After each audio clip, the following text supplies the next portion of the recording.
this is probably going to feel like a bummer, but it's just, in my opinion, the truth. There's been a lot of Sam Darnold conversations, and this one specifically. And that is Sam Darnold going to change the way that we evaluate quarterbacks? Let me start with this. Sam Darnold's story is 1,000% incredible. To persevere, to come back, to have the success that he's had, absolutely incredible. Amazing story. Amazing journey. And he's come off extremely humble because he keeps, anytime someone puts a microphone in his face and is like, Sam, what do you think about your journey? What do you think about your comeback? He's like, look, man, I appreciate every step of it. It is what it is. It's my story, but I'm here now and I'm focused on the now. And so he seems like a really easy guy to root.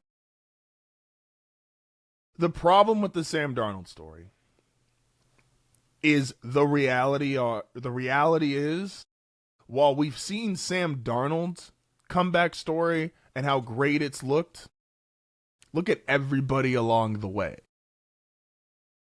We know Sam Darnold still has a job, and now a very secure job and a nice, big, healthy contract. What about the Jets GM that drafted him? What about the Panthers GM that traded for him? What about any of the head coaches or offensive coordinators his first five years in the league? Obviously, when he went to San Francisco, Shanahan's still there. Sam's story is commendable. It's amazing to watch, and it's a wonderful story if you're looking through the history of sports and going, look at perseverance, look at struggle, look at what not giving up looks like.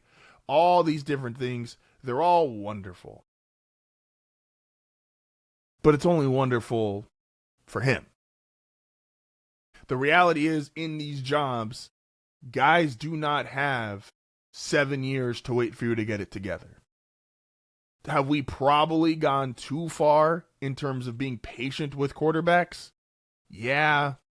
If you're not good by the start of year 2 and we're already willing to write you off as a bust, obviously your draft position does matter to a degree. Like Bryce Young seems to be getting extended chances because he was the number 1 overall draft pick. Sam Darnold has gotten extensive chances because he was a top 5 draft pick. That stuff does matter. But all the coaches and GMs and executives and all the different families involved with Sam Darnold's journey up until this last 2 years, they don't have jobs. They don't have comeback stories. We're not talking about how great they look in 2026.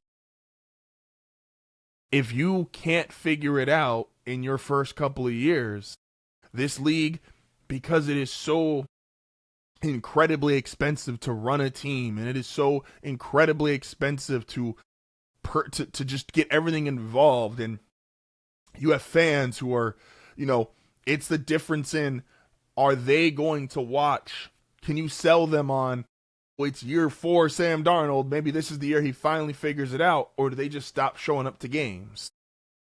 Do you lose season ticket holders? So yeah, Sam Darnold's story is amazing for Sam Darnold. It's not amazing for anybody else. Hell, even Kevin O'Connell, who, if we want to say that was the start of, I understand he went to San Francisco and was a Shanahan, but he played with O'Connell, right? And that was his first great season. Is Kevin O'Connell going to care that much about the Sam Darnold redemption story if he's got another underwhelming season in Minnesota? And they say, hey, look, man, you might be an offensive genius, but Justin Jefferson's not happy. J.J. McCarthy's not the answer. We just fired the GM, so we got a new GM. You aren't his guy. And if we can't figure this out, we got Green Bay, who's historically always figured it out. Detroit's super talented. Oh, by the way, Caleb Williams and the Bears just maybe are about to peak and have their best offense in the history of their franchise. And if Kevin O'Connell's gone in a year, is he going to be able to go, well, at least I was a part of Sam Darnold's redemption story? The reality is, for most guys in most teams, you just don't have the time that it takes to have a Sam Darnold-like story. So while it's great for Sam Darnold, and while even Geno Smith, who had one similar, the reality is, to get the Darnold storyline, you got to be a high draft pick. People got to believe in your measurables. And then you got to have the humility to be a backup and then go and just, knock on wood, you're not hoping for an injury, but you're hoping for an opportunity, which unfortunately in the NFL usually coincides with injury. And can you have a comeback that? We'll always support the comeback. We'll always root for the comeback. We always love the underdog stories. We always love the never gave up. But I'm hearing a lot of, well, Malik Willis now has a chance. I'm hearing Zach Wilson has a chance because, he was a Jets quarterback, wasn't very good. Sean Payton liked him, and now he's Sean Payton liked him. Mike McDaniel liked him. Is there a chance he is? No. Because maybe the only team that's going to take a chance on that kind of guy is the Cardinals. And LaFleur, is he going to, which that's if, do you really want potentially a reclamation project, or do you want Kyler Murray, who's just flat? Now, Kyler's got his issues, but he's flat out more talented than the other two. And if I got to do reclamation quarterback, well, I want the more talented, potentially reclamation quarterback, especially if he's already on my roster. There's just not, Sam Darnold is not a realistic model for 99.9% of players. And so while the story is individually fantastic, I don't know if it really brings a ton of hope for guys. There is more, and his life has turned out fine, but there is more Josh Rosens who get few chances and are out of the league very quickly than there will ever be Sam Darnolds. Sam Darnold is a once-a-decade story. I know we love right now, it feels like we're at the climax or the peak of, Baker, reclamation project quarterback, got himself a nice contract. Sam Darnold, obviously, and Geno.